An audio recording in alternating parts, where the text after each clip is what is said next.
नमस्कार, मैं रमाकांत गुप्ता और आप देख रहे हैं नेशन 24 न्यूज। खबर कानपुर देहात से।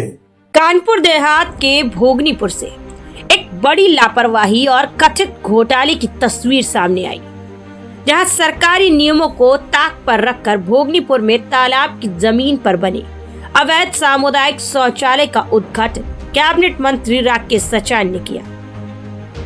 इतना ही नहीं, ग्राम प्रधान ने मंत्री जी को चांदी का मुकुट भी पहनाया, जबकि इस मामले पर भोगनीपुर तहसील में मुकदमा चल रहा है और ग्राम प्रधान पर 12,35,000 का जुर्माना भी लगाया गया है। सवाल यह है कि क्या मंत्री को जमीनी हकीकत की जानकारी नहीं थी या फिर सब कुछ जानते हुए भी आंखें मूंद ली गई। इस तरह के कार्यों से कहीं न कहीं मंत्री के साथ सरकार की भी किरकिरी हो रही है।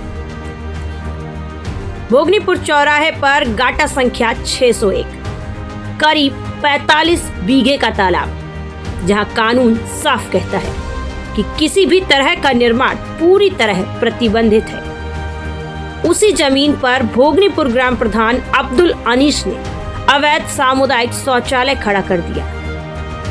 कैबिनेट मंत्री ने अवैध सामुदायिक शौचालय का उद्घाटन किया, फिर ग्राम प्रधान ने मंत्री जी को चांदी का मुकुट पहनाया, जबकि इसी मामले पर भोगनीपुर तहसील में ग्राम प्रधान के खिलाफ मुकदमा चल रहा है और ग्राम प्रधान पर तहसीलदार की कोर्ट ने 12,35,000 का जुर्माना भी लगाया है।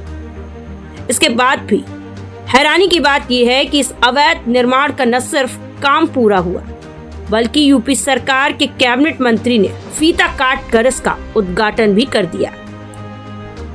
अब यहाँ सबसे बड़ा सवाल यह है कि तालाब की जमीन पर निर्माण की अनुमति किसने दी?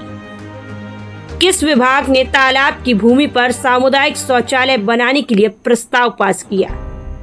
और तालाब की भूमि पर अवैध शौचालय बनाने के लिए पैसा किस मद से आया? स्थानीय लोगों का कहना है कि इसी तालाब की जमीन पर कुछ वर्ष पहले बने अवैध मकानों पर प्रशासन बुलडोजर चला चुका है। फिर आखिर इस बार नियम क्यों बदल गए? क्या ग्राम प्रधान अकेले इतना बड़ा खेल कर सकता है या फिर इसके पीछे बड़े स्तर पर मिली भगत है? ये मामला अब सरकार और प्रशासन के लिए गले की फांस बन चुका है, क्योंकि यहाँ सिर्फ अवैध निर्माण का मामला नहीं है, बल्कि सरकारी धन, नियमों और जिम्मेदारी तीनों पर सवाल खड़े हो रहे हैं। अब देखना होगा कि प्रशासन इस पूरे मामले में क्या कार्यवाही करता है। अवैध बने सामुदायिक शौचालय पर भी बुलडोजर चलेगा? क्या जिम्मेदारों पर कार्यवाही होगी या फिर ये मामला भी फाइलों में दबकर रह जाएगा?